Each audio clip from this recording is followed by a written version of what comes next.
For the repair of the Allen-Bradley PLC, the following procedures were necessary: replacement of various electronic components and general cleanup of the unit. For testing, we have 220-volt AC power supply.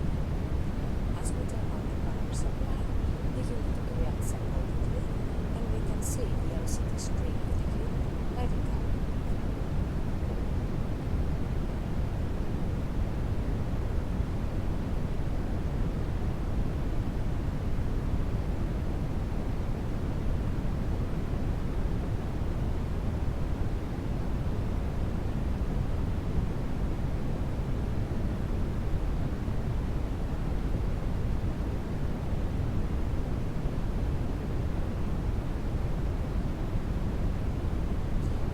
Inspection, a fault was found in the power supply defeated. After repairing the damage, it seems to work successfully. No further testing is possible due to lack of additional unit, as we are not able to access the unit properly.